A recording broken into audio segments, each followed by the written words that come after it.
In a town where people believed in fate more than effort, lived a boy named Aryan. He wasn't born into wealth.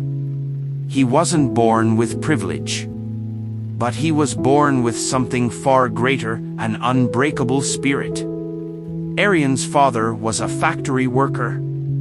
His mother stitched clothes to earn a little extra. They barely had enough to survive, but Aryan had a dream to become a scientist. But dreams were expensive in his world. When he told his teacher he wanted to become a scientist, people laughed.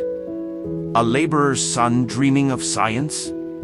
Stick to reality, boy. That night, as his father rubbed his tired eyes after a long shift, Aryan whispered, "Baba, do you think a poor boy like me can ever become great?" His father smiled weakly and said, "Son, the sky doesn't care where a bird comes from. If it learns to fly, it owns the sky." Aryan didn't wait for opportunities, he created them. He borrowed books, studied under streetlights, and listened to college lectures outside classrooms. But fate tested him. His father lost his job. The factory shut down. The family had no money even for food. Aryan had a choice: give up his dream or fight harder. He chose to fight. He worked at a tea stall in the mornings, studied during breaks, and worked as a cleaner at night. People called him foolish. They said, "A tea boy can never become a scientist." But Aryan smiled because he knew they only see my present, not my future. One day, a notice arrived, a national science competition.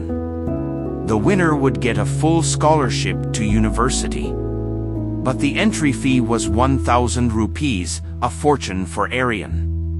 His mother, without telling him, sold her only gold bangle, a memory from her own mother. When Aryan found out, he cried, "Ma, this was yours. I can't take this." His mother wiped his tears and said, "Beta, I didn't sell gold. I invested in your dreams. Make it worth it." Aryan entered the competition. His hands trembled, but his heart was steady. He knew this was his chance. The test began. Aryan wrote like a man possessed.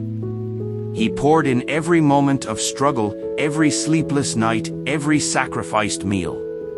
Then came the final round, an interview with the top scientists. One scientist asked, "Aryan, why should we pick you?" Aryan looked into their eyes and said, "Because I've spent my life proving one thing: there are no limits. Not for a poor boy, not for a dreamer, not for someone who refuses to give up." The room fell silent. Then, applause. Aryan won the competition. He got the scholarship. And years later, he became one of the most renowned scientists in the country. But he never forgot his past. When he returned home, the entire town welcomed him as a hero.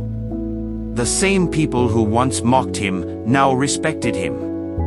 He built a free school for underprivileged kids, ensuring no child would have to suffer like he did. One day, an old man walked into the school. It was the same teacher who once mocked him. He said softly, "I was wrong about you, Aryan." Aryan smiled and replied, "Sir, you weren't wrong. You just didn't see what I could see." Aryan proved a simple truth: dreams don't belong to the rich. Success doesn't belong to the privileged. It belongs to those who refuse to give up. Aryan proved a simple truth: dreams don't belong to the rich.